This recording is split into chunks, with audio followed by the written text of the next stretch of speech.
জিন্দিগি, নিজের সময়, নিজের এই মৃত্যুর আগের সময়টাকে কাজে লাগাবার, দামি বানাবার শর্ট একটা কোর্স, অল্প সময়ে নিজের আখেরাত সুন্দর করার, অনন্তকাল সুন্দর করার একটা সর্বোত্তম মুখ্যম উত্তম সময় আমাদেরকে হাতছানি দিয়ে ডাকছে, সেটাই মাহে রমজান। সেটা কি? মাহে রমজান। মাহে রমজান প্রতি বছর ঘুরে ঘুরে আসে। প্রতি বড় মেহেরবান এক দয়ালু মালিক আল্লাহ তাআলা 30 বছর যদি আমার হায়াত হয়, 30 বার আমাকে মাহে রমজান দিছে। 40 বছর যদি আমার হায়াত হয়, 40 বছর আমাকে মাহে রমজান দিছে। প্রতি বছর একবার আল্লাহ বলে, আল্লাহ বান্দা ঠিক আছে, 11 মাস তো কদর করলা না, ঠিক আছে যাও 1 মাসই কদর করো। ওয়াদা দিলাম বান্দা 1 মাস যদি ঠিক মতো রমজান এবং রোজা এবং আমার হুকুম সব কিছু একবারে, মনে করো ওষুধে খাইতে আসো, এই হিসাবে 1টা মাস যদি নিজেকে কন্ট্রোল করো, নিয়ন্ত্রণ করো, নিজেকে গড়ে তোলো, আমার হুকুম আমার বন্ধু রসুলের হুকুম যদি মেনে চলো, 31 দিন লাগবে না, 29 অথবা 30 দিনের মাথাতেই তোমাকে মুত্তাকি বানাইয়া বেহেশতে পাঠাই দেব। এক চাঁদ উঠলে আমার হুকুম মানা শুরু করবা, আরেকটা চাঁদ উঠলে তোমার বেহেশতের গাড়ি তুলে দেব, জান্নাতের গাড়িতে তুলে দেব। যাও, 31 দিন লাগবে না বললাম, যা 30 দিনের প্রেসক্রিপশন। দুনিয়ার ডাক্তাররা তো বলে 14 দিন পরে আবার দেখা করবেন, প্রেসক্রিপশনে লেখা থাকে। 1 মাস পরে কি করবেন, সার্টি দিয়ে লেখা থাকে না, দেখা করবেন। রব্বুল আলামিন বলেন না না, আর লাগবে না, 1 মাস। 1 মাস কথাটা মানো, গুনাহ ছাড়ো, নাফরমানি ছাড়ো, বন্দিগিতে লাগো। 1টা মাসের মাথায় ইনশাআল্লাহ, আল্লাহর ওয়াদা এটা, লাআল্লাকুম তাত্তাকুন, আমি অবশ্যই তোমাদেরকে মুত্তাকি বানিয়ে দেব, আর যে মুত্তাকি হবে সে জান্নাতি হবে। উইদ্দাত লিল মুত্তাকিন, আল্লাহ তাআলা বলে জান্নাত বানানোই হয়েছে মুত্তাকিদের জন্য। অতএব বাপ, আমি মূলত বিস্তারিত এই 5টা আয়াতের লম্বা আলোচনা, গভীর ব্যাখ্যা করার উদ্দেশ্যে আমি পড়ি নাই। আমি শুধু ওই 5 আয়াতের প্রথম আয়াত শুধু পড়ছি, তর্জমা বলবো। কিন্তু আপনাদেরকে বাড়ির কাজ দিলাম, আপনারা আপনাদের ইমাম সাহেব, খতিব সাহেব থেকে শুনে নেবেন এবং নিজেরাও পড়ে নেবেন। নিজে দেখে দেখে পড়তে পারেন না, আপনি বলে আমি মূর্খ, আমি গ্রামের মানুষ, তো নিজের ছেলে মেয়ে নাতি এদের কারো কাছ থেকে বাংলাটা শুনবেন, বাংলা শুনবেন। একটা বাংলা তাফসির কিনেন, 1000 টাকা নিবে, নয়তো 1200 টাকা নিবে। তাফসিরে তাওজিহুল কোরআন, আল্লামা তাকি উসমানী দামাত বারাকাতুহুমের লিখিত, ওইটা কিনেন, সর্বোচ্চ 1300-1400 টাকা, 3 খণ্ডে বাংলায় পাওয়ার। আপনি শুধু শুনবেন, নিজে পড়লে নিজে পড়বেন, নিজে না পারলে বলে আমি বুড়া মানুষ, ঠিক আছে আপনার নাতিকে বলেন, ছেলেকে। আমি আমার নানিরে আজীবন দেখছি, আমার নানি, আমার আপন নানি, আজীবন আমি নানিরে দেখছি। আমার ছোটবেলায় যতবার আমি নানির কাছে বেড়াইতে যাইতাম, আমার ছোটবেলায় আমরা নানির বাড়িতে বেড়াইছি বেশি। নানির বাড়িতে গেলেই, নানার বাড়িতে নানি দেখা হইলেই প্রথম এই কথা কইতো, নাতি, নানিরে ওগা সুরাত তর্জমা হুনাও না, তুমি তো মাদ্রাসাত পড়ো। সবসময় নানি কইতো এটা। আমি অনেক সময় দুষ্টামি করতাম, নানার বাড়িতে গেলে নানিরে গিয়েই দেখা করেই গিয়ে কইতাম, শোনেন নানি, এনে বেড়াইতাম আইছি না, আপনার সুরাত তর্জমা কইতে আইছি না, 2টা দিনের ছুটি, বেড়াইতাম আসছি, আপনি হুদা ঝামেলা করেন না। হ্যাঁ, আপনার কাছে যদি সারাক্ষণ বইয়া বইয়া তর্জমা শুনাইতে হয়, তা আমি বেড়ামু কখন? মানে তখন তো ছোট ছিলাম, এটা মনে করতাম আর কি। আহা, সেই নানি বলতো, নাতি, নানু তোর লাগে তো টাকা রাখছি, তোমারে টাকা দিমু, বই কিনো, কিতাব কিনো, বা যেটাই খাইও। তো নানির তাহলে আচ্ছা তো ঠিক আছে। ছোট তখন তো এটা মনে করতাম যে টাকা দিবে নানি, 100 টাকা 200 টাকা। তাইলে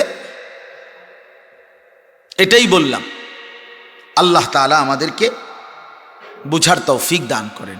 আপনারা অবশ্যই এই 5টি আয়াতের তর্জমা সবার কাছে অনুরোধ করলেন, শুনে দেখেন আল্লাহর কোরআন আল্লাহ কি বলছে, আপনি অনেক মজা পাবেন। মানুষ জানলে বুঝলে ওই কর্মের স্বাদ পায়, মজা পায়, মজা পায়। আর শরীয়তের মাসআলাও এটা, যেই আমলের যেই হুকুম, ওই আমলের মাসআলা জানা, বিধিবিধান জানারও সেই হুকুম। এটা আপনি যে কোনো আলেমরে জিজ্ঞাসা জানবেন। অর্থাৎ নামাজ 5 ওয়াক্ত এটা ফরজ না সুন্নত, এই জন্য এটার বিস্তারিত সকল মাসআলা জানা এটাও ফরজ। রোজা এটা, এই যে রমজান মাসের রোজা, এটা ফরজ না নফল?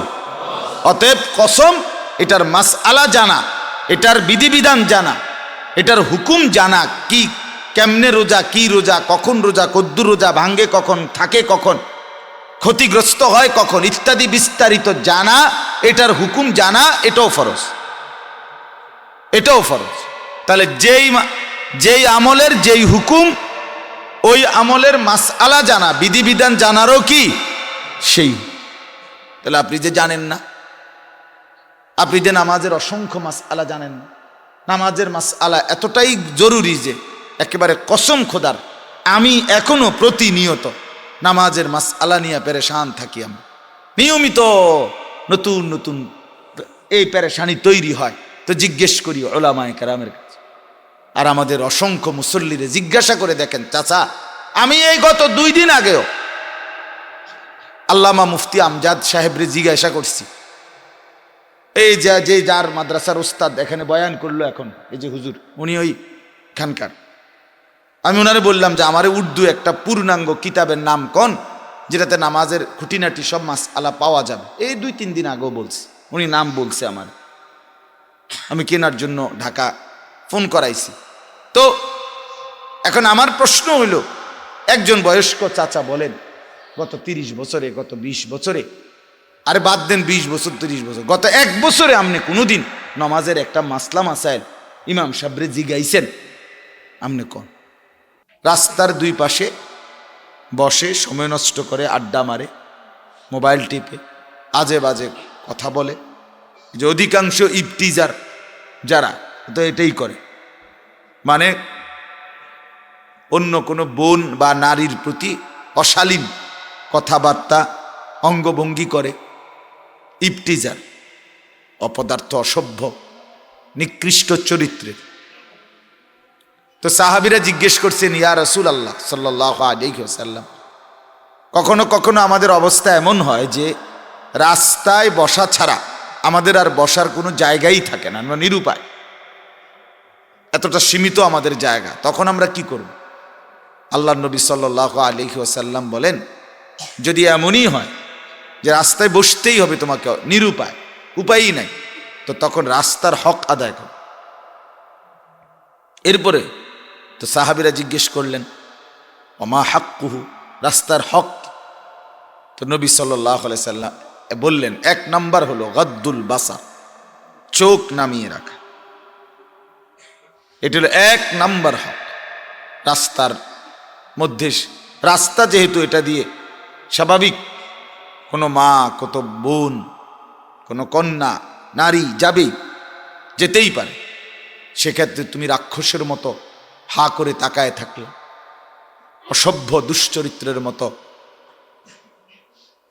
উপভোগের দৃষ্টিতে, শাহওয়াত কামনা বাসনার দৃষ্টিতে তাকায় থাকলা, এটা রাস্তার হক নষ্ট করা।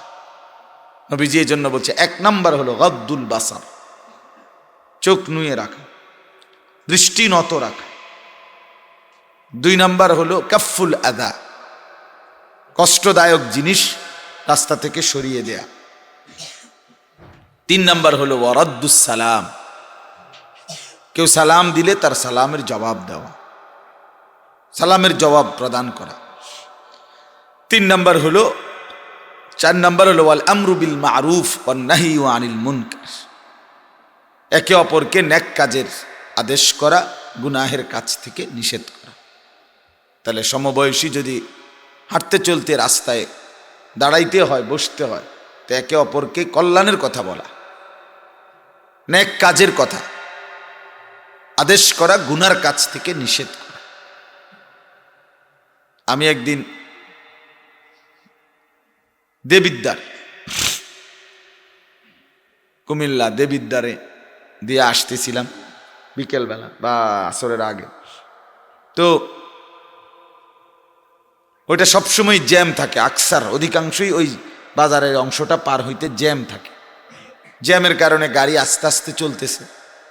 তো এক স্কুলগামী বোন, মেয়ে, স্কুলের ড্রেস পরা, সে হাইটা যাইতেছে পাশ দিয়ে। আমি হঠাৎ নজর পড়লো যে মেয়েটা স্বাভাবিক, মেয়েটা টেরও পায় নাই, সে তার মতো হাঁটতেছে, সামনের দিকে যাচ্ছে। সে ঠিক তার পিছন বরাবর এক হাত পিছনে একটা ছেলে, আপনার এই অসভ্য এই হাইওয়ান, পুরাটা রাস্তা এই মোবাইল ধরে রাখছে, ভিডিও করতে করতে মেয়েটার পিছনে পিছনে যাচ্ছে। কত বড় জানোয়ার, কত বড় অসভ্য, চিন্তা করে দেখো। মুসলমানের বাচ্চা এত নিকৃষ্ট হয় কিভাবে? মুসলমানের বাচ্চা এত বড় অসভ্য কিভাবে হয়? ভেবে দেখেন, এটা কোনো কথা হইল? এই নোংরামির কি অর্থ আছে? সে যদি তোমার বোন হইতো, সে তো নিশ্চয়ই কারো বোন, সে তো কারো আদরের কন্যা। তুমি এটা কি করলে? এই জন্য বললাম এটা গুরুত্বপূর্ণ।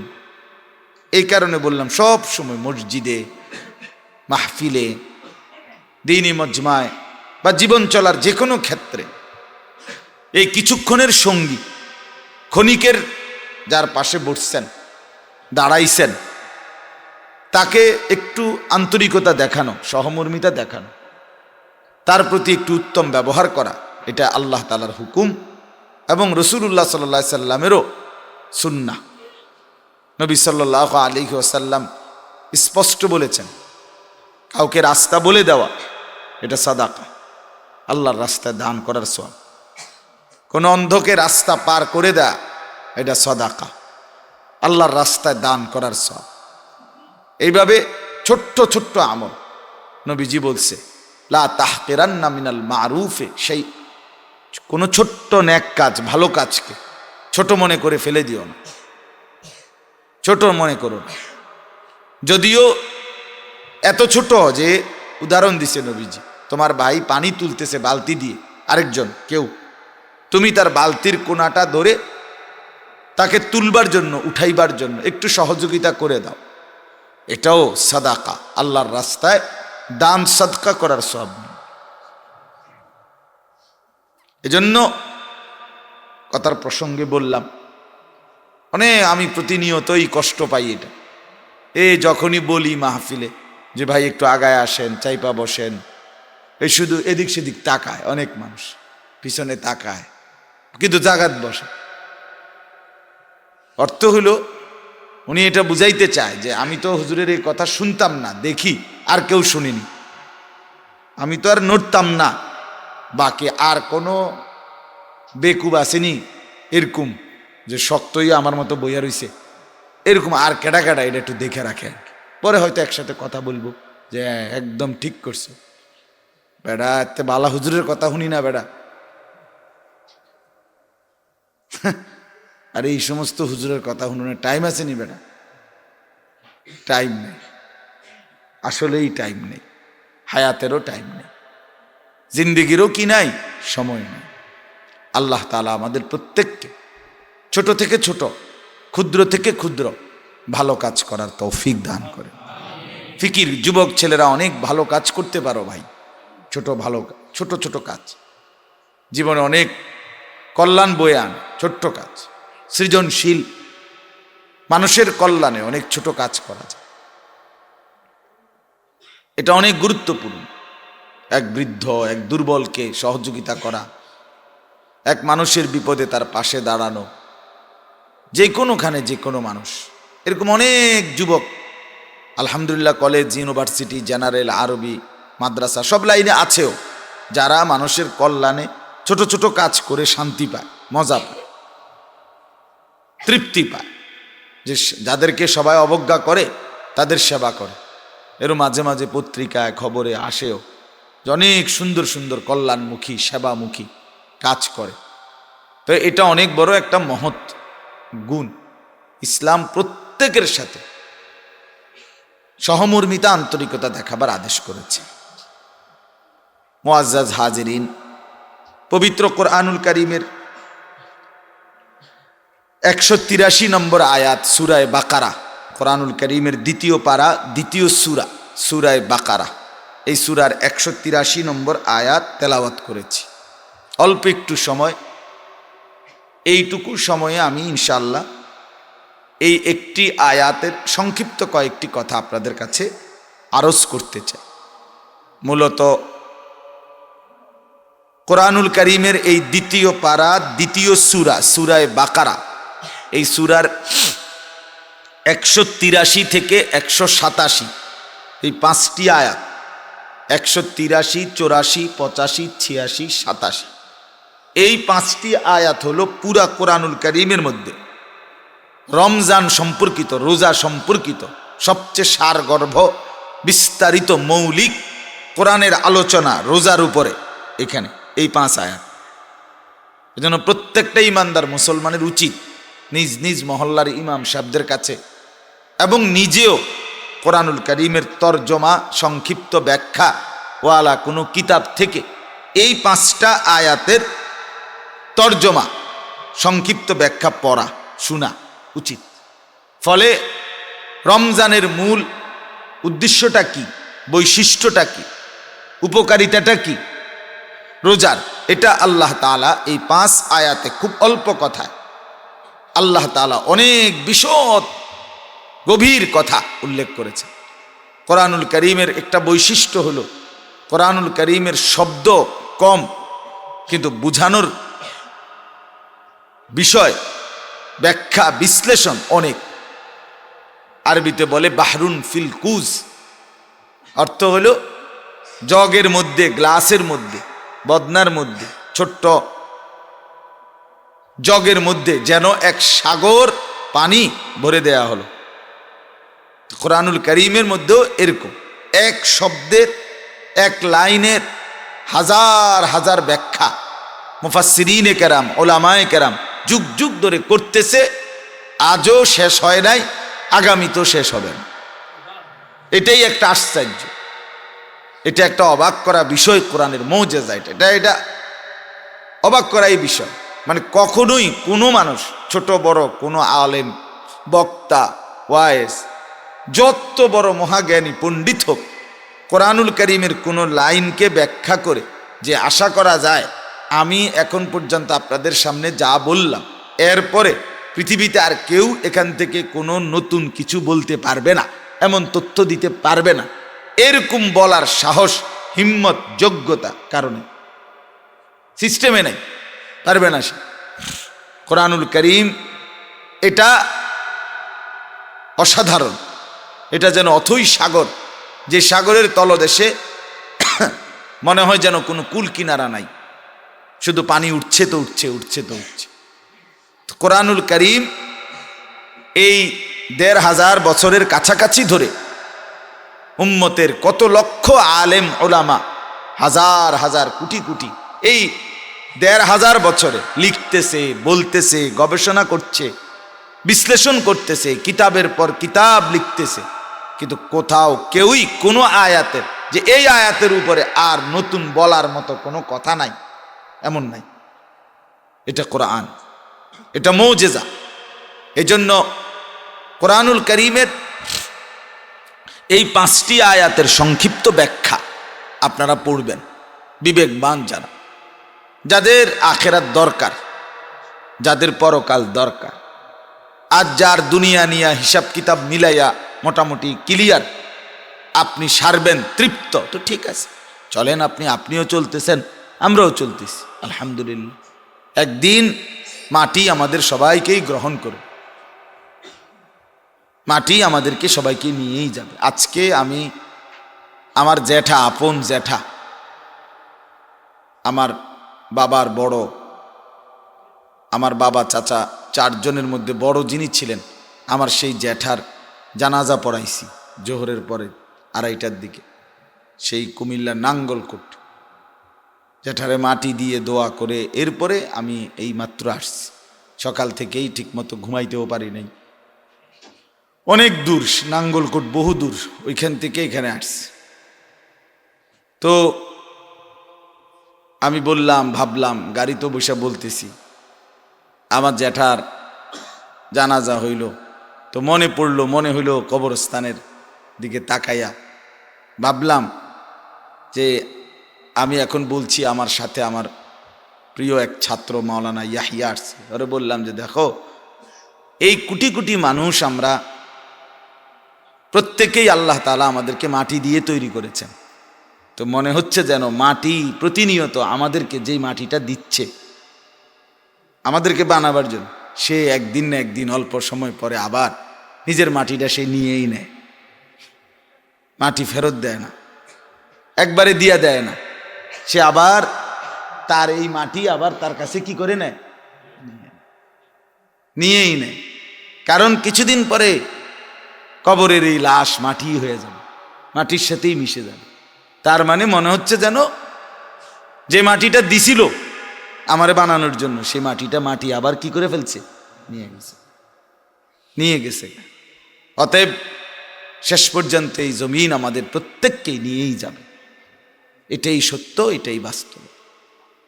আমার ছোট ভাই আমার সাথে জানাজায় ছিল, তো আমার দাদা দাদি, আমাদের নিজস্ব কবরস্থান এটা, তো আমার দাদা দাদির কবর একসাথে, এখানে দাদার কবর, এখানে দাদির কবর। আমার 3 নাম্বার চাচা, উনার কবরের পরে, উনি আগে মারা গেছে, এরপরে আমার বাবার কবর, আমার আব্বাও ইন্তেকাল করছে 2015 সালে। এরপরে এখন পায়ের কাছ দিয়ে আমার জ্যাঠার কবর দিছি আজকে। তাহলে আমার দাদা দাদি আর ওনার 3 ছেলে আর একটা চাচা বাকি আছে, চাচা, ছোট চাচা। তো আমার ছোট ভাই, ও মাওলানা আরিফ, ওই আমারে বলতেছে, ভাই একটা জিনিস দেখেন। সে খুব চোখে পানি নিয়ে বলতেছে, কয় দেখেন দাদা দাদি মনে হচ্ছে যেন মা বাপ দুইজন তাদের সন্তানকে আবার মাটির নিচে কোলের কাছে নিয়ে আসছে। বুঝেন না? কোলের কাছেই কি করছে, নিয়ে আসছে। কোলের সন্তান কোলেই নিয়ে আসছে, একসাথে আবার কাছে নিয়ে আনছে, মাটির নিচে ঘুমায় গেছে। এই যে চিরন্তন বাস্তবতা, অমোঘ সত্য, কোনো বুদ্ধিমান কিংবা কোনো বোকা কেউই যেটাকে এড়াইতে পারবে না। কোনো সম্পদশালী কিংবা দুর্বল মৃত্যুকে কেউ এড়াইতে পারবে না। চোখ খোলা থাকুক আর বন্ধ থাকুক, স্বীকার করি আর না করি, মানি কিংবা না মানি, বুঝি কিংবা না বুঝি, গুরুত্ব দেই আর তুচ্ছতাচ্ছিল্য অবহেলা করি, এটাই সত্য বাপ, যুবক ভাই, মুরব্বী চাচা, যে মৃত্যুর এই নিদারুণ হাতছানি আমাকে তোমাকে নিয়েই যাবে। আমি গত বৃহস্পতিবার জ্যাঠারে রাত্রে 2টায় অসুস্থ ছিলেন, আমি নিজে দেখে আসছি। আমি ওই আমার গ্রামের পাশে বয়ান করছিলাম, তো রাত 1:30 2টায় ঘরে দেখে আসছি, হাত বুলায় দিছি, কিছু টাকা হাদিয়া দিছি, দোয়া করছি, ফুঁ দিছি। আজকে ফজরের নামাজে সালাম ফিরাইছি, সাথে সাথেই খবর আসছে যে আমার জ্যাঠা ইন্তেকাল করছে। একবার ঠিক 6টা বাজে, 6টাই ফজরের জামাত, ফজরের জামাতের টাইম, জ্যাঠা চলে গেছে। তো বললাম, বাপ, আজীবন দেখছি আমি ছোটবেলা থেকে আমার জ্যাঠা হাঁটতেন, চলতেন, 5 ওয়াক্ত নামাজের আজান দিতেন, মসজিদে নামাজ পড়তেন। তাহলে আমরা প্রত্যেকেই শেষ পর্যন্ত সময়ের ব্যবধানে আমাদেরকে এই মাটি, আমাদের চোখে দেখা যে মাটি, সে আমাদেরকে নিয়ে নেবে। মাটি তার এক টুকরা মাটি সে অন্যত্র যাইতে দিবে না। মাটি তার প্রতিটা মাটি নিজের কাছেই কি করবে, নিয়ে নেবে, গ্রহণ করে নিবে, ফিরাইয়া নিবে, আমাকেও আপনাকেও, যুবক তোমাকেও, মুরব্বী আপনাদেরকে। অতএব আমরা প্রত্যেকেই ফিকির করি, আমরা যেই চূড়ান্ত বাস্তব দুনিয়াতে সবাই, আপনিও বুঝেন এটা, যে সবাই সমান তালে চাইলেই বড় লোক হয় না। দুনিয়া এক অতৃপ্ত জায়গার নাম, যেখানে সব চাওয়াও পূর্ণ হয় না, আবার যদ্দূর চাইছে অদ্দূর পূর্ণ হয় না, যেভাবে চাইছি এভাবেও পূরণ হয় না, হয় না। বউ তো চেহারা তো সুন্দর, হয়তো আখলাক ভালো না। আখলাক তো হয়তো সুন্দর, কিন্তু চেহারা কালো, হইতে পারে না। মানে আমি আপনি এভাবেই ভাবি প্রতিটা জিনিস, সব কিছু সম্পূর্ণ শতভাগ আমার আপনার পছন্দ মতো দুনিয়া পূর্ণ হবে না, এটা হবে। এখানে অতৃপ্তি, অতৃপ্তি নিয়েই এই দুনিয়ার প্রত্যেকটা জিনিস পার করতে হবে। তৃপ্ত হওয়ার একমাত্র জায়গা জান্নাত। আল্লাহ তাআলা কোরআনুল কারীমের মধ্যে ইরশাদ করেছেন, লাহুম মা ইয়াশাউনা ফিহা ওয়া লাদাইনা মাজিদ। আমার জান্নাতি বান্দা জান্নাতের মধ্যে যা চাইবে, যা আকাঙ্ক্ষা করবে সব দেয়া হবে। ওয়া লাদাইনা মাজিদ, আল্লাহ বলেন বান্দা তো চাইবে, ঠিক আছে, আমিও দেব, ফেরেশতারা দেবে, কিন্তু জান্নাতি বান্দা চাইবে আর কি, জানেই কি সে আর কয়টার নাম জানে। কালকে আমি গৌরীপুর কুমিল্লা গৌরীপুর মাহফিলে গেছিলাম। তো ঠিক মাহফিলের বয়ানের আগ টাইমে মাহফিলের আয়োজকদের যিনি মেইন সভাপতি, উনি জাপান থেকে আসছে। উনি আসছে এই মাহফিলকে উদ্দেশ্য করে জাপান থেকে। তো উনি জাপান থেকে আসার সময় এক ফল আনছে, তো আমার বয়ানের পরে খাইতে দিছে এই ফল। আমি তো জীবনেও এই ফল দেখিনি, এমন অভিনব স্বাদ, আশ্চর্য, ভিন্ন রকমের, ছোট ছোট মালটার মতো এক ধরনের ফল, ওটা জাপানি ফল। তো আমার বলার উদ্দেশ্য হইল, এই পৃথিবীরই অগণিত ফল, অগণিত খাবার, অগণিত সৌন্দর্যময় জিনিস এই পৃথিবীর, সব ফুল, সব ফল, সব সৌন্দর্য আমরা দেখছি, তো আমরা আর জানি। তো জান্নাতের মতো এত বড় নাজ ও নেয়ামতের জায়গায় আমরা সব বলতে পারবো কেমনে? এই জন্য আল্লাহ বলছে, আমার জান্নাতি বান্দা যা চাইবে তা তো দেয়া হবেই, কিন্তু এখানেই শেষ না। ওয়ালাদাইনা মাজিদ, আমি আল্লাহর কাছে আরো আছে, আরো আছে, আরো আছে। ওর চাওয়া যখন শেষ হবে, এবার আমি আল্লাহর দেওয়া তখন শুরু হবে, শুরু হবে। এই জন্য তৃপ্ত, পরিপূর্ণ স্বস্তি, পূর্ণ স্বস্তি মিলবে জান্নাতে, পূর্ণ তৃপ্তি মিলবে দোস্ত জান্নাতে। একেবারে চিন্তা মুক্ত, পেরেশান মুক্ত, অস্থিরতা মুক্ত মিলবে একমাত্র জান্নাতে। ওয়াকালুল হামদুলিল্লাহিল্লাযী আযহাবা আন্নাল হাযান ইন্না রাব্বানা লাগফুরুন শাকুর। আল্লাহ বলে, জান্নাতি বান্দা যখন জান্নাতে ঢুকবে,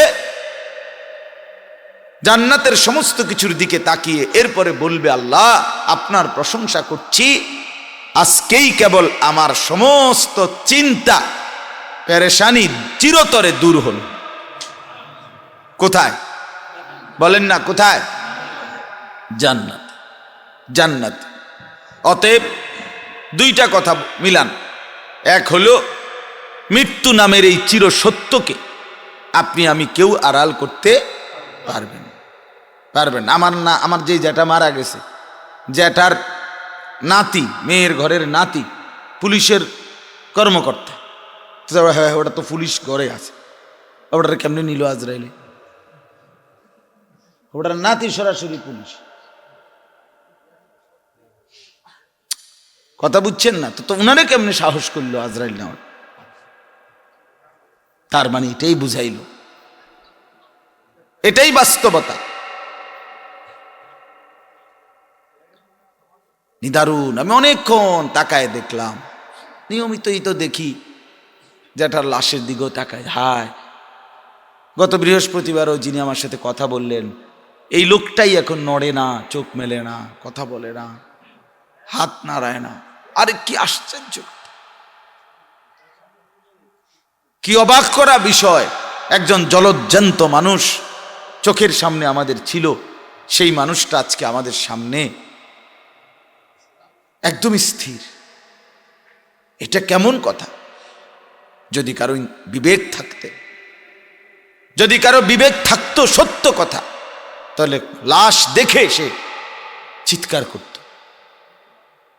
আমরা কিতাবে পড়ছি হযরত হাসান বসরি রাহমাতুল্লাহ আলাই, তিনি বলছেন যে আমরা রাসূলুল্লাহ পরবর্তী সাহাবীদের জামানায়, উনি তাবেঈ ছিলেন, উনি বলছে আমরা আমাদের জামানায় যখন কারো জানাজা পড়তে যেতাম, যারই হোক, জানাজার মাঠে সমস্ত মুসলমানদের কান্নার দেখলে উনি বলেন যে কেউ বলতে পারতো না যে মাইয়েত কার, মানে কার লোক মারা গেছে, এটা কেউ বুঝতো না। সবার কান্না একই রকম, সবার ভয় আতঙ্ক একই রকম, ফলে বোঝা যাইতো না যে মাইয়েতটা কার, লাশটা কাদের, না কাদের সবার, মানে সবাইকেই নাড়াইয়া ফেলছে, সবাইকে নাড়াইয়া ফেলছে। আর আমরা হলাম জানাজার মধ্যে, আমার তো মনে হয় বাংলাদেশের বড় রাজনৈতিক ময়দান জানাজা, মেন মানে ওয়ার্কিং করার, মানুষের কাছে পরিচিত হওয়ার সবচেয়ে গুরুত্বপূর্ণ জায়গা হলো জানাজার সময়। এই সময় মানে মানে বক্তৃতা দেওয়ার একটা এমন এসকোড়ে না শেষ হয় না, সবাই মানে তালাইয়ে শুনলে, সবাই অন্যকে তখন কি দিতে চায়, উপদেশ দিতে, একের সবাই কইব 2 মিনিট করে, সবাই বক্তব্য দিব, মানে সবাই বুঝাইব যে এবারটা যে মরিয়া গেছে আপনারা চাইন মরিয়েন না কেউ। আশ্চর্য কথা। এজন্য বাপ আমি আপনাদের কাছে অনুরোধ করলাম, মৃত্যুর এই চূড়ান্ত বাস্তবতা, মৃত্যুর এই নিদারুণ সত্য, যে এন দিয়ে কথা কয় কি দোকান নাকি, চা দোকান এইখান দিয়ে না, তো এন দিয়ে তোর বাথরুম টাথরুমে না দিবি, তো তাবারুক করলে কথা বলে কেন, এমন তাবারুকের দরকার কি, ফ্যান ফ্যান করে এখানে বইয়া। জি, তাহলে এই সত্য মৃত্যু, আমি অল্প কথাই শেষ করব। আমার কথা হলো এটা আমরা বুঝি বাপ, আমরা অনুভব করেন সবাই, আমিও আপনিও, যে সত্য আপনার জন্য সেই সত্য আমার জন্য, যেই বাস্তবতা আপনাকে গ্রহণ করতে হবে সেটা আমাকেও গ্রহণ করতে হবে। মৃত্যু নামের এই চির বাস্তবতাকে আড়াল করার কোনো সুযোগ নেই। নিস্তব্ধ স্পন্দনহীন একটা লাশে পরিণত হওয়া, আর এতগুলো মানুষ এর সামনে এভাবে নিশ্চল পড়ে থাকা। অতএব এই মৃত্যু পরবর্তী জিন্দিগি, সেটা স্থায়ী জিন্দিগি। আমাদের এই হায়াত অল্প সময়ের জিন্দিগি। আমি প্রতিদিন বলি আমাদের হায়াত ওয়ান ওয়ে, আমাদের জিন্দিগি ওয়ান ওয়ে। ওয়ান ওয়ে রাস্তা বলে, রাস্তার মধ্যে একমুখী রাস্তা। অর্থ হইল এইখান দিয়ে, যে রাস্তা দিয়ে আপনি ঢুকছেন এই পাশ দিয়া, এখান দিয়ে এখন আপনাকে কেবল সামনেই যাইতে হইব, এন দিয়ে আপনি আর ফিরতে পারতেন, ব্যাক দিতে পারতেন না। আপনাকে যদি আবার পিছনে আইতে হয় তো ইউটার্ন লইতে হইব, সেদিক দিয়ে যাইতে হইব। কথা বুঝেন নাই? এই দিক দিয়ে আর কি করা যাবে না, এইটারে কয় ওয়ান ওয়ে রোড। বিশেষ করে ওই যে 4 লেন যেগুলো, এগুলো এরকম না, এদিক দিয়ে আপনি এদিক দিয়ে যাইবেন, আর ওই দিক দিয়ে হইলে আপনি ওই দিকে যাইবেন। তাহলে এটারে একমুখী রাস্তা বলে, যেটা দিয়ে শুধু সামনের দিকেই যায়, এখান দিয়েই আবার পিছানো যায় না। আজকে আমাদের হায়াত ও দোস্ত, যুবক ভাই, তোমাদেরকেও বলছি ভাইয়া, আলাদা আলাদা শুনো দোস্ত, একসাথে সমাজটা নষ্টও করো না, নিজেরাও নষ্ট হইও না। আলাদা ভাবো বন্ধু, আলাদা ভাবো, আলাদা ভাবো। যে জান্নাতে যাবে সবাইরে মিলাইয়া পারতা না, কিছুটা নির্দয় হইতে হবে। সবাইকে ডাকবেন ঠিক আছে, কিন্তু কেউ না শুনলেও নিজেকে আগাইতে হবে। যে আমি প্রায় বলি যে ফাস্ট হয় সে কিছুটা নির্দয় হয়, দয়া মায়া কম হয়, কারণ সে তখন সিদ্ধান্ত নেয় আমাকে ফাস্ট হইতে হবে। কাজে আমি অনেক সবারই লগে লইয়া আগ গেলে হইতো না, তাহলে আমি ফাস্ট মুখে আমি সব ফেলাইয়াই আমার আগাই যেতে হবে। চিন্তা করলে আমাকে ফেলে যাইতে হবে, আমি ফেলেই আমাকে 1 নাম্বার হইতে হবে। দৌড় দেওয়া শুরু করছিলাম একসাথে, ঠিক আছে, কিন্তু এখন আমার টার্গেট যেহেতু কি ফাস্ট হওয়া, কাজে এখন আমাকে গতি বাড়াইতেই হবে, আমি এদেরকে ফেলে আমাকে মঞ্জিলে ফাস্ট হইতে হবে। এই জন্য বললাম, আমি প্রতিদিন বলি এ কথা যে সবাই মিল্লা হইতো না রে বাপ। এই সমাজে ফালতু, এই সমাজে অসৎ, এই সমাজে দুশ্চরিত্র ইসরাফিলের ফুঁয়ের দিন পর্যন্ত থাকবে। মদখোর, নেশাখোর, জেনাখোর, ব্যভিচারী, সুদখোর, ঘুষখোর, হারামখোর, এই অপদার্থ, এই নাফরমান দুশ্মন, আল্লাহর অভিশপ্ত হরদম থাকবে। এর ভিতরে দিয়ে আগাই তুই, পরিবেশ ঠিক হোক, সবাই নামাজি হোক, সবাই একেবারে আল্লাহর ওলি হোক, সব ঠিক হোক, তোই আপনি ভালো হইবেন না, না, আপনি এর আগে মরে যাবেন, মরে যাবেন। এই জন্য এই ঝঞ্ঝা বিক্ষুব্ধ, এই গুনাহ, নাফরমানি আর বেহায়াপনা, অশ্লীলতার এই সমাজের ভিতরে থেকেই আমাকে আমার কাঙ্ক্ষিত মঞ্জিলে পৌঁছতে হবে। আমার জন্য আরেকটা আলাদা পৃথিবী দিবে না, আমারে আর কখনো হায়াত ফেরত দেওয়া হবে না। আমরা ওয়ান ওয়ে, আমরা কেউ আজকে এখানে যারা বসছি ভাইয়া বলেন, আমরা কেউ আজকের দুপুরে আর ফেরত যাইতে পারবো? গতকালকে আর ফেরত যাইতে পারবো না। আমাদের শুধু একটাই সমাধান, যে আমাদেরকে আগে বাড়তে হবে। এটাই হায়াত আমাদের, পিছানোর আর কোনো সুযোগ নাই। যুবক ভাই, তুমি আগেই বাড়তে হবে, হয় বৃদ্ধ হবা নয় কবরে যাই। মুরব্বী চাচারা হয় আর কয়দিন বাঁচবেন, নাই তো কি চলে যাবেন, কিন্তু কোথায় যাইতে হবে আপনাদের? সামনে। পিছাইতে পারতেন না, আর কোনোদিন পিছাইতে পারবেন না। অতএব হায়াতকে কদর করেন। এই রাত একবারই আসে, এই দিন একবারই আসে, একবারই আসে। আজকের 13ই ফেব্রুয়ারি 2024 রোজ মঙ্গলবার, পৃথিবীর ইতিহাসে আর কোনো দিন আসবে। আগামী সোমবার, আগামী মঙ্গলবার আসবে, কিন্তু সেটা 13ই ফেব্রুয়ারি 2024 না, ঠিক কিনা বলেন না? আর আসবে না। এই ফজরের ওয়াক্ত আর আসবে না কোনোদিন, এই এশার ওয়াক্ত আর কোনোদিন আসবে না, এই জোহরের ওয়াক্ত দোস্ত আর কোনোদিন তোমার হায়াতে আসবে না। আল্লাহ নবী সাল্লাল্লাহু আলাইহি ওয়াসাল্লাম বলেন, এক ওয়াক্ত নামাজের যেই ফরজকৃত সময় ওয়াক্তে ছুটে গেলে, লক্ষ রাকাত কাজা পড়লেও, কাজা তো হইছে ঠিক আছে, কিন্তু ফরজ ওয়াক্তে, মূল ওয়াক্তে নামাজের যে মর্যাদা, ফজিলত, সেটার কোনো দিন অর্জিত হবে আর কোনো দিন, আর কোনো দিন। মাহে রমজান, এই রমজানে রোজা রাখার যেই গুরুত্ব, সেটা ছুটে গেলে পরবর্তী 1000 রোজা কাজা করলেও এই ওয়াক্তর সময়ে যেই রোজা, সেই মর্যাদা, সেই বৈশিষ্ট্য, সেই গুণাগুণ আর মিলবে না, আর মিলবে না, আর হবে না। আমি আমার বাসায় দেখছি অনেক সময় ওই চা যে বানায় বাসায়, দুধ চা, তো এই চা যদি আরেকবার গরম করে দেয়, মানে একবার দিছিল চা, আগের সার রয়েছে কদ্দুরিটা, যদি আরেকবার গরম, এটা আর মোটেই স্বাদ লাগে না। প্রথমবারের চাটার স্বাদ আর কি হয় না, আর আসবে না কোনো। ওইটার এই সারে যদি আরো 13 বারও জাল দেয়, ওইটা হয় না, ওই মজাটা আর আসে। এই জন্য আমরা আপনাদের কাছে এটা বুঝাইতে চাই, আমাদের প্রত্যেকের সামনে নিজের হায়াত, নিজের জিন্দিগি, নিজের সময়, নিজের এই মৃত্যুর আগের সময়টাকে কাজে লাগাবার, দামি বানাবার শর্ট একটা কোর্স, অল্প সময়ে নিজের আখেরাত সুন্দর করার, অনন্তকাল সুন্দর করার একটা সর্বোত্তম, মোক্ষম, উত্তম সময় আমাদেরকে হাতছানি দিয়ে ডাকছে, সেটাই মাহে রমজান। সেটা কি? মাহে রমজান। মাহে রমজান প্রতি বছর ঘুরে ঘুরে আসে।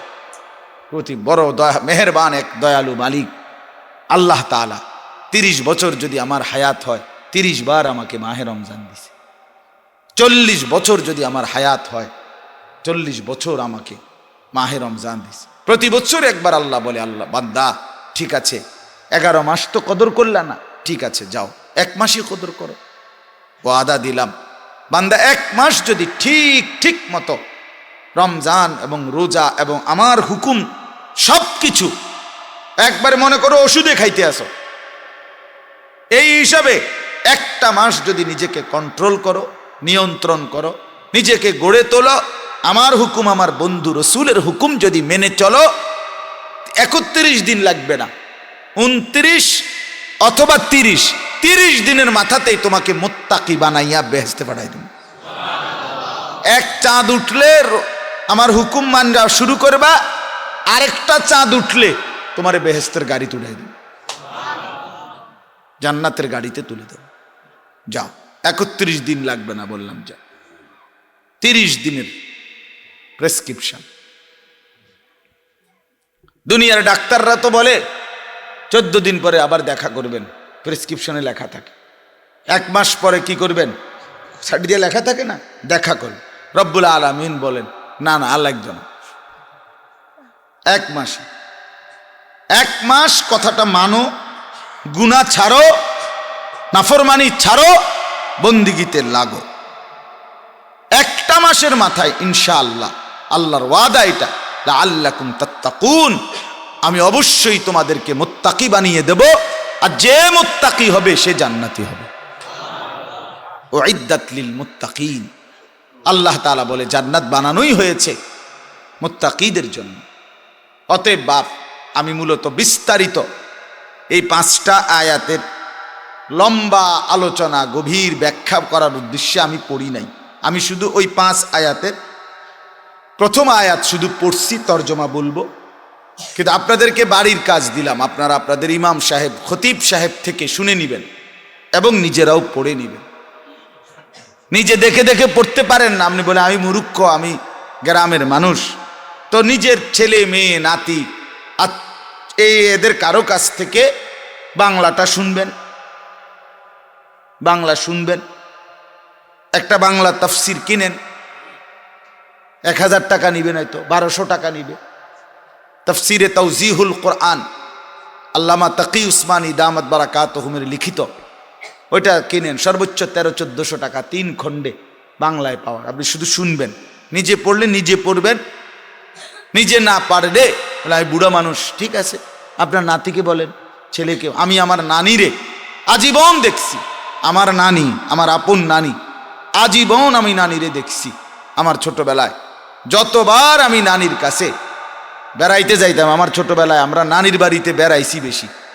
নানির বাড়িতে গেলেই, নানার বাড়িতে নানি দেখা হইলেই প্রথম এই কথা কইতো, নাতি, নানির অজ্ঞা সুরাত তর্জমা হুনাও না, তুমি তো মাদ্রাসাত পড়ো। সবসময় নানি কইতো এটা।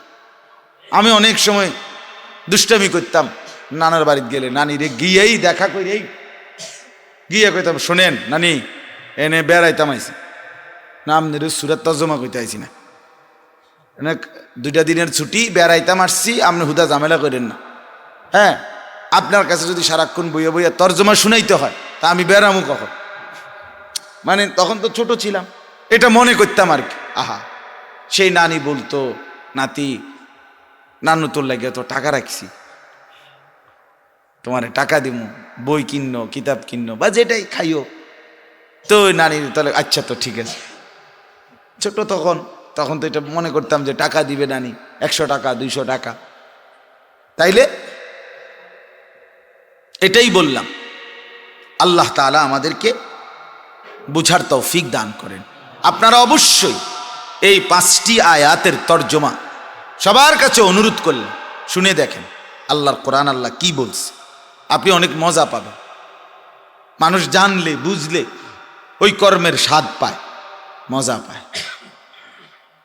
পায়। আর শরীয়তের মাসআলাও এটা, যেই আমলের যেই হুকুম, ওই আমলের মাসআলা জানা, বিধিবিধান জানারও সেই হুকুম। এটা আপনি যে কোনো আলেমরে জিজ্ঞাসা জানবেন। অর্থাৎ নামাজ 5 ওয়াক্ত, এটা ফরজ না সুন্নত, এই জন্য এটার বিস্তারিত সকল মাসআলা জানা, এটাও ফরজ। রোজা, এটা এই যে রমজান মাসের রোজা, এটা ফরজ না নফল? অতএব কসম, এটার মাসআলা জানা, এটার বিধিবিধান জানা, এটার হুকুম জানা, কি কেমনে রোজা, কি রোজা, কখন রোজা, কদ্দুর রোজা, ভাঙ্গে কখন, থাকে কখন, ক্ষতিগ্রস্ত হয় কখন, ইত্যাদি বিস্তারিত জানা, এটার হুকুম জানা, এটাও ফরজ, এটাও ফরজ।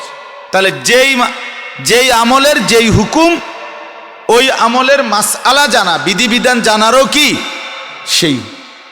তাহলে আপনি যে জানেন না, আপনি যে নামাজের অসংখ্য মাসআলা জানেন না, নামাজের মাসআলা এতটাই জরুরি যে একেবারে কসম খোদার আমি এখনো প্রতিনিয়ত নামাজের মাসআলা নিয়ে পেরেশান থাকি। আমি নিয়মিত নতুন নতুন এই পেরেশানি তৈরি হয়, তো জিজ্ঞেস করি উলামায়ে কেরামের কাছে।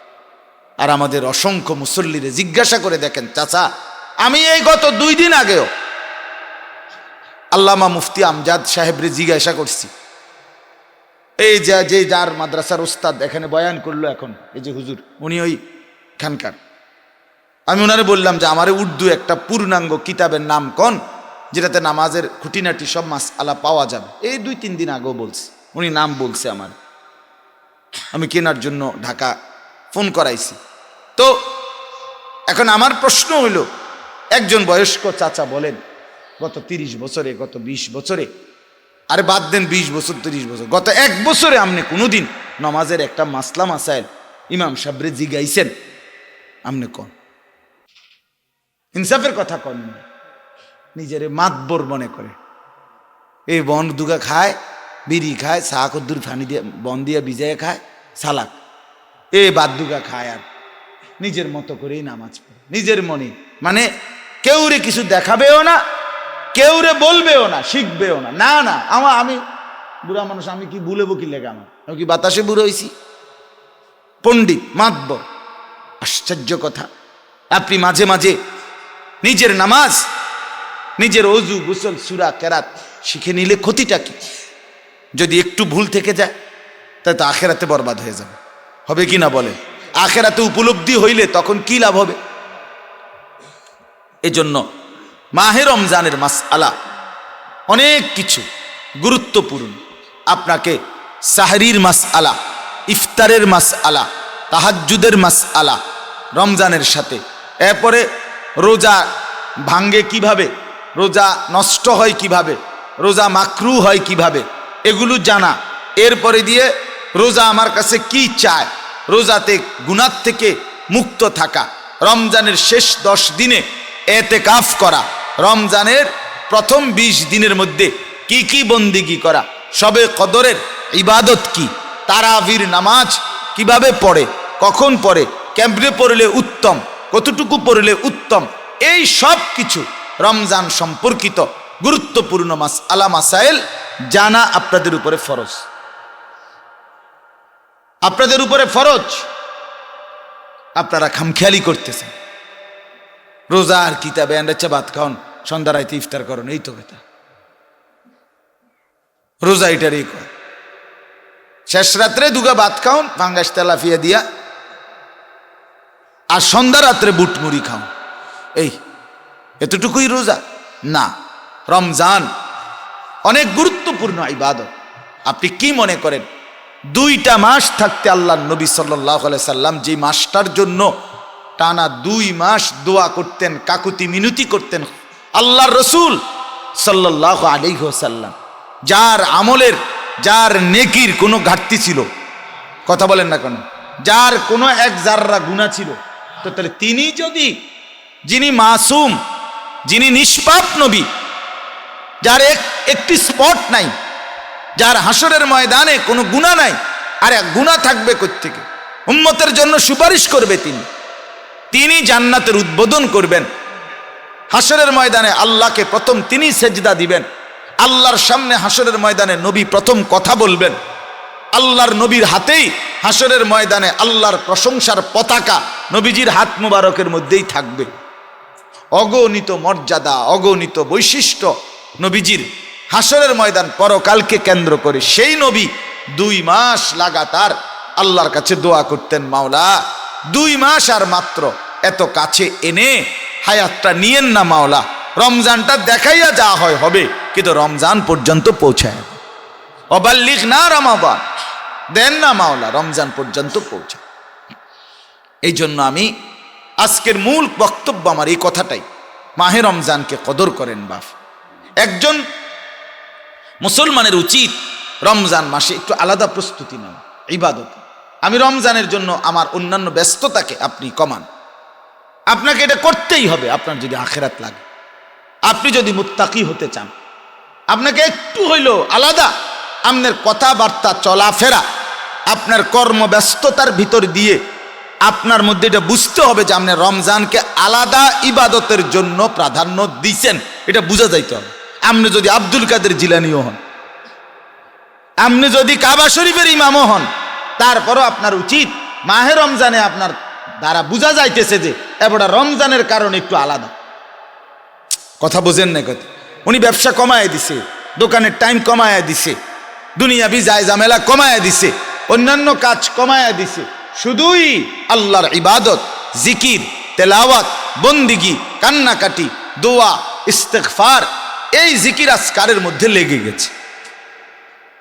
আমাদের যে সকল মসজিদে তালিম হয় ফাজাইলে আমাল, শেখুল হাদিস হজরত মাওলানা জাকারিয়া রহমতুল্লাহ আলাই, এই উনার জীবনীর মধ্যে আছে, উনি 60 বছর যিনি একটানা বুখারী শরীফ পড়াইছেন, এই বিশ্বের শ্রেষ্ঠ মুহাদ্দিস, যুগ শ্রেষ্ঠ আলেমে দিন তিনি যখন রমজান মাস আসতেন পুরা পৃথিবী থেকে আলাগ হয়ে যাইতেন। কোনো মানুষের সাথে দেখা সাক্ষাৎ কথাবার্তা, কোনো সফর, কোনো বয়ান, কোনোখানে যেতেন না। তো পুরা সাহারানপুর, ওনার যেখানে থাকতেন ভারতের সাহারানপুর এলাকার মধ্যে সমস্ত মানুষের মুখে মুখে তখন এই আওয়াজ উঠতো, সবাই বুঝতো, বলতো শায়েখের এখন রমজান মাস,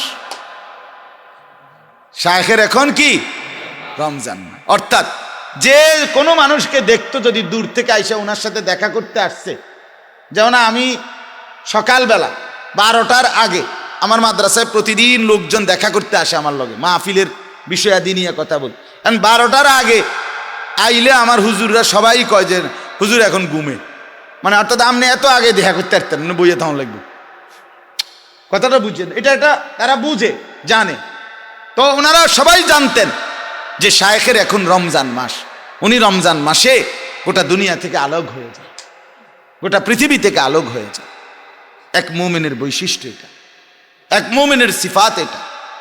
আমরা একবারে সাধারণ, আমরাও আলহামদুলিল্লাহ এখন সব কথায় রমজানকে উল্লেখ করে কথা কই, টার্গেট এটাই, ভাই রমজানের আগে আর খালি নেই, আবার রমজানের পরে, রমজান পর্যন্ত ওনার ঝামেলার যায়নি।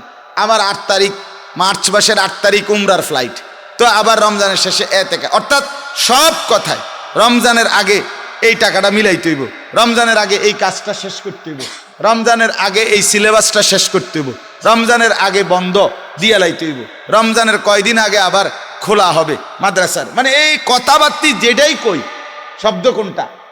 রমজান। শব্দ হলো রমজান। মুমিনের মুখে এখন শুধু রমজান, মুমিনের জব হবে এখন মাহে রমজান। মাহে রমজান, আমার রমজান আসতেছে, আমার পরিবর্তন, আমার জান্নাতের সুযোগ আসতেছে, আমার নিজেকে পাক সাফ করার সুযোগ আসতেছে। এটা যদি আমরা না বুঝি, আমাদের আখেরাত, আমাদের মৃত্যু পরবর্তী জিন্দেগি কষ্ট হবে। এই জন্য আমি এই আয়াতের মাধ্যমে আল্লাহ তাআলা আমাদেরকে শুরু করলেন কথা, ইয়া আইয়ুহাল্লাযীনা আমানু, হে ঈমানদারগণ। তাহলে কাদেরকে বলছে? আমাদেরকে না অন্য কাউকে? আবার বলেন, ইয়া আইয়ুহাল্লাযীনা আমানু, হে মুমিনগণ, হে ঈমানদারগণ, কুতিবা আলাইকুমুস সিয়াম, তোমাদের উপরে ফরজ করা হলো সিয়াম, রোজা, কামা কুতিবা আলাল্লাযীনা মিন ক্বাবলিকুম, যেমন ফরজ করা হয়েছিল তোমাদের পূর্ববর্তীদের উপর। কেন ফরজ করা হলো রোজা? লাআল্লাকুম তাত্তাকুন, যেন তোমরা অবশ্যই হতে পারো মুত্তাকি, তোমরা তাকওয়া অর্জন করবে, আল্লাহ ভীতি অর্জন করবে, গুনাহমুক্ত জিন্দেগি অর্জন করবে। দেখেন আল্লাহ তাআলা বলছে তোমাকে আমি মুত্তাকি বানাবো এই মাসে, আর মুত্তাকি বানাইলেই তুমি জান্নাতি, মুত্তাকি বানাইলেই জান্নাতি। অতএব আপনাদের কাছে আমি অনুরোধ করছি, যুবক ভাই তোমরাও আমার একটা বিশেষ কথা শোনো। রোজা নিজের চরিত্র, নিজের ইজ্জত, নিজের সম্ভ্রম, নিজের আখলাক পবিত্র রাখার, সুন্দর করার সবচেয়ে কার্যকর একটি যুগান্তকারী পদ্ধতি রোজা, সিয়াম সাধনা। রোজা মানুষের শাহওয়াত কমায়, রোজা মানুষের লজ্জাস্থানের চাহিদা কমায়, এই জন্য মানুষের চরিত্র সুন্দর হয়। এই জন্য নবী সাল্লাল্লাহু আলাইহি সাল্লাম বলছেন, ইয়া মাশারাশ শাবাব, হে যুব সমাজ। আহা, কি শব্দ এটা! আমি অবাক হই, এরকম কোনো হাদিস নাই হে বুড়া মিয়ারা, এরকম কোনো নবী ডাকেন, কিন্তু যুবককে নবী আলাদা ডাক দিয়েছে, ইয়া মাশারাশ শাবাব, হে যুব সমাজ। রাসূল বলছে, এই শব্দ যদি এখন নবীর মুখে শুনতাম কেমন লাগতো? নবীজি যখন ডাক দিত, যদি হে নওজোয়ান এধার আও, আমি ডাকছি তোমাকে, কি মজাটা হইতো।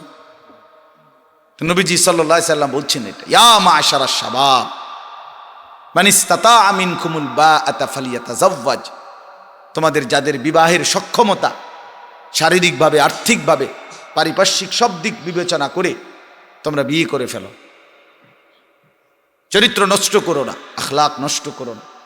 জিনা, ব্যভিচার, অশ্লীল ছবি, নর্তকীর নাচ গান, অসভ্য প্রেম, এর মধ্যে কোনো স্বস্তি, শান্তি, আরাম, তৃপ্তি কিচ্ছু না, শুধুই হতাশা বাড়ায়, আফসুস বাড়ায়, আফসুস বাড়ায়। এরপরে নবীজি বলেন, ফাইন্নাহু আগাদ্দু লিল বাসার ওয়া আহসানু লিল ফারজ, কেননা বিবাহ চোখকে নিয়ন্ত্রণ রাখে, লজ্জাস্থানকে পবিত্র রাখে, হেফাজত করে। এরপরে নবীজি বলেন, ওমান লাম ইয়াস্তাতি, এই যেটা আমি বলতে চাচ্ছিলাম, নবীজি বলেন, আর যার পারিপার্শ্বিকভাবে হয়তো আর একটু দেরি হবে, কোনো কারণে, অযথা না, যৌক্তিক কারণেই আর একটু দেরি করতে হবে বিয়ে, তাহলে নবীজি বললেন, ফাআলাইহি বিসসাওম, তুমি তোমার আখলাক, চরিত্র, তোমার শাহওয়াত, কামনা, বাসনা নিয়ন্ত্রণের জন্য সে যেন রোজা রাখে। কি রাখে?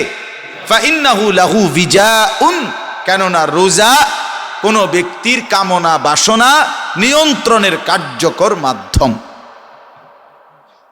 তাইলে রোজা, আল্লাহ তাআলা বলছে, আমি তোমাকে মুত্তাকি বানাবো।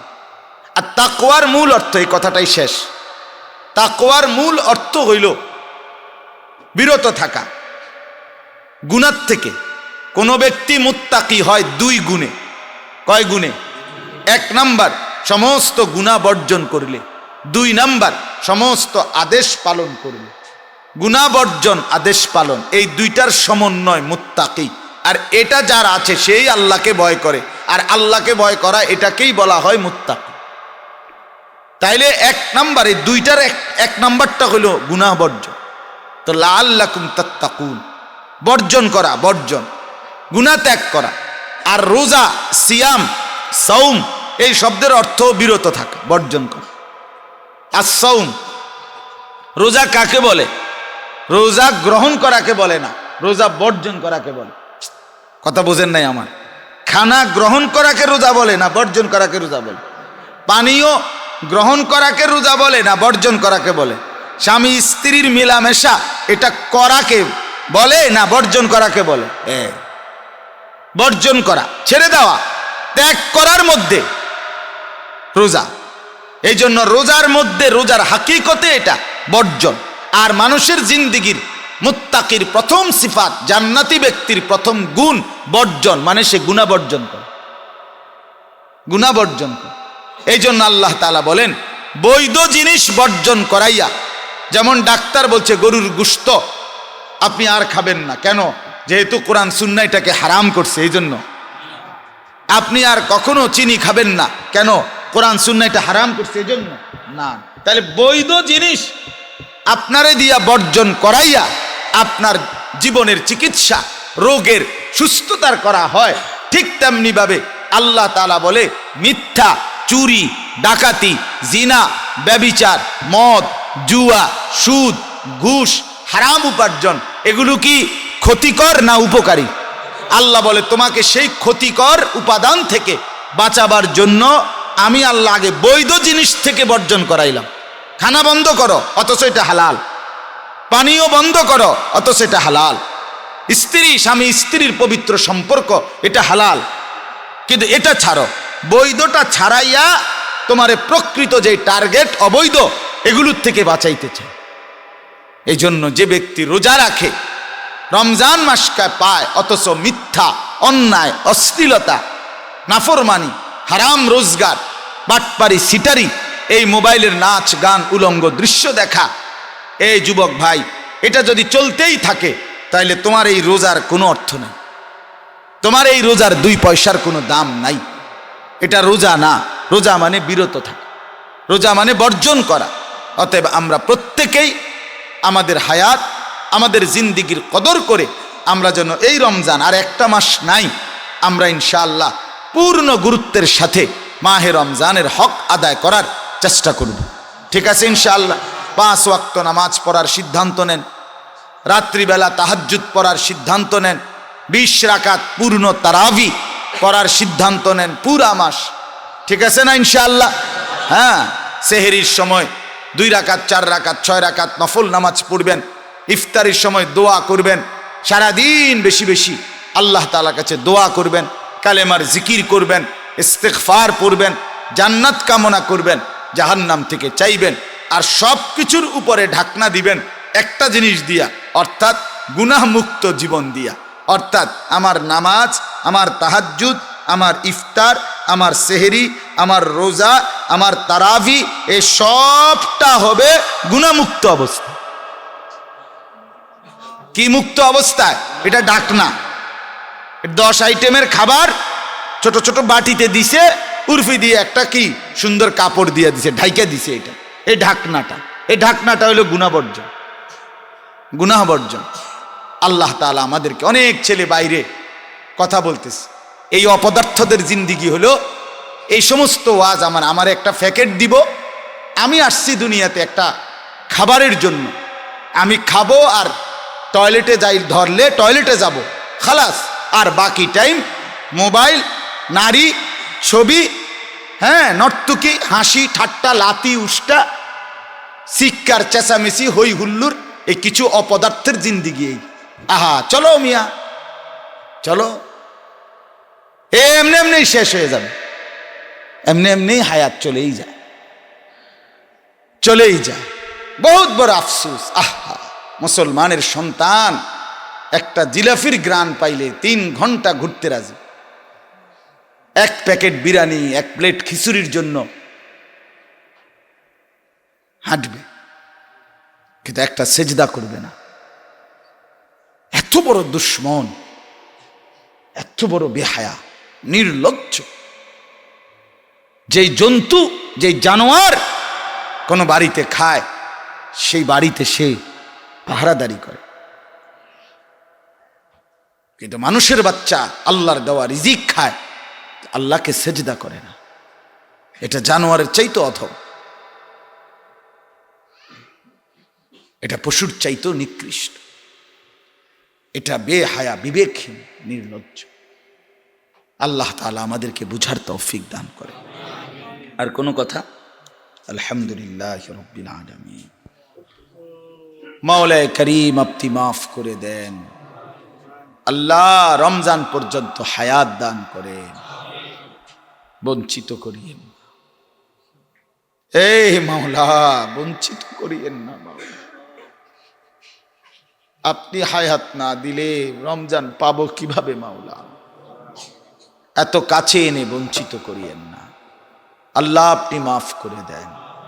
এলাকার সমস্ত কবরবাসীদেরকে মাফ করে দেন, আমার জ্যাঠাকেও মাফ করে দেন আল্লাহ। আমানুল্লাহ ভাই নামেও একজন মারা গেছে, আল্লাহ আমাদের প্রত্যেকের বংশধরকে মাফ করে দেন, কবরগুলোকে আপনার নূর দিয়ে ভরপুর করে দেন। আমাদেরকে তো এই পর্যন্ত হায়াত দিছেন, আর কয়টা দিন দেন মাওলা, আর কয়টা দিন দেন। বাবা, চাচা, মুরব্বীদেরকেও হায়াত দারাজ করেন, জওয়ান যুবক ছেলেগুলোকে বদলে দেন মাওলা। আল্লাহ বদলে দেন, বদলে দেন, বদলে। ছেলেগুলো খুব দরকার মাওলা, ইসলামের জন্য, কোরআনের জন্য, দ্বীনের জন্য, আগামীর ইসলামকে সারা পৃথিবীময় ছড়িয়ে দেওয়ার জন্য এই ছেলেদেরকে অনেক দরকার মাওলা। শুধু শুধু নষ্ট হয়ে যাবে কেন মাওলা? শুধু শুধু নষ্ট হয়ে যাবে, এক পবিত্র মায়ের ঘরে মায়ের পবিত্র দুধ খাওয়ার পরে মুসলমানের বাচ্চা সেজদা দেবে না কেন মাওলা? আপনি দয়া করেন, আপনি দয়া করেন,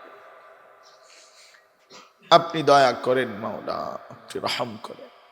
আমার আনোয়ার ভাইয়ের মাদ্রাসা আপনি কবুল করে নেন, এই মসজিদ কবুল করে নেন, এই মজলিস কবুল করে নেন। মা বোনদেরকে মাফ করে দেন, বাবা চাচা মুরব্বী সকলকে হায়াত দারাজ করেন। আল্লাহ জিন্দিগিটা সুন্দর করে দেন। মাহে রমজান হায়াত দান করেন, রমজানকে কদর করবার তৌফিক দান করেন, আপনার ঘর জিয়ারতের তৌফিক দান করেন, সবুজ গম্বুজ দেখবার তৌফিক ফের দেখতে চাই মাওলা, কালো গিলাফ আবার দেখতে চাই মাওলা, আপনি তৌফিক দান করেন, আপনি তৌফিক দান করেন। আল্লাহ আপনার ঘরের গিলাফ, আপনার বন্ধুর সবুজ গম্বুজ যে মুসলমানগুলো আজও কখনো দেখেনি মাওলা, আল্লাহ এই চোখগুলোকে আপনি আপনার ঘর দেখায় শান্ত করে দেন, আপনার বন্ধুর রওজার সামনে দাঁড়াবার তৌফিক দান করেন। আল্লাহ আমাদের প্রত্যেককে রমজানের কদর করবার তৌফিক দান করেন। অসুস্থ বিমারি যারা শিফা করে দেন, প্রত্যেকের কামাই রুচিতে হালাল বরকত দান করেন। রব্বির হামহুমা কামা রব্বায়ানি সগীরা। সুবহানা রাব্বিকা রব্বিল ইজ্জাতি আম্মা ইয়াসিফুন ওয়া সালামুন আলাল মুরসালিন ওয়ালহামদুলিল্লাহ।